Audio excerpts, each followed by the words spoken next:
বাংলাদেশে গণতান্ত্রিক রূপান্তরের ধারাবাহিকতা বজায় রাখতে একটি অবাধ, সুষ্ঠু ও গ্রহণযোগ্য নির্বাচন চায় যুক্তরাষ্ট্র। আগামী ফেব্রুয়ারিতে এমন একটি নির্বাচন অনুষ্ঠিত হবে এই আশাবাদ ব্যক্ত করেছেন ওয়াশিংটন।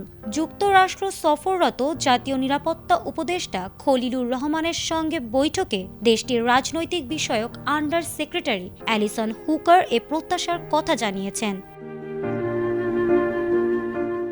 ওয়াশিংটনে বাংলাদেশ দূতাবাসের প্রেস মিনিস্টার গোলাম মর্তুজা জানিয়েছেন, 9 জানুয়ারি যুক্তরাষ্ট্রের পররাষ্ট্র দপ্তরে জাতীয় নিরাপত্তা উপদেষ্টার সঙ্গে বৈঠক করেছেন অ্যালিসন হুকার।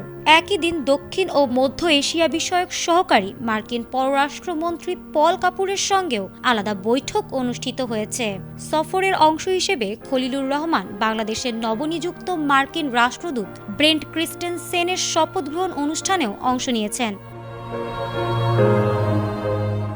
বৈঠকগুলোতে বাংলাদেশের আসন্ন নির্বাচন ছাড়াও দুই দেশের অর্থনৈতিক ও বাণিজ্যিক সম্পর্ক, রোহিঙ্গা সংকট এবং আঞ্চলিক নিরাপত্তা পরিস্থিতি নিয়ে আলোচনা হয়েছে। খলিলুর রহমান যুক্তরাষ্ট্র থেকে কৃষিপণ্য আমদানি বাড়ানোর মাধ্যমে দ্বিপক্ষীয় বাণিজ্য সম্প্রসারণের সম্ভাবনার কথা তুলে ধরেছেন। এ সময় সাম্প্রতিক ভিসা বন্ড ইস্যুর প্রেক্ষাপটে বাংলাদেশি ব্যবসায়ীদের যুক্তরাষ্ট্র সফর সহজ করার অনুরোধ জানিয়েছেন তিনি। বিশেষ করে স্বল্পমেয়াদী B1 ব্যবসায়িক ভিসার ক্ষেত্রে ভিসা বন্ড থেকে অব্যাহতি দেওয়ার বিষয়টি বিবেচনার আহ্বান জানিয়েছেন জাতীয় নিরাপত্তা উপদেষ্টা। বাংলাদেশি ব্যবসায়ীদের বিষয়টি যুক্তরাষ্ট্র সরকার ইতিবাচকভাবে বিবেচনা করবে বলে জানিয়েছেন অ্যালিসন হুকার। ফারহানা হক, ATN বাংলা।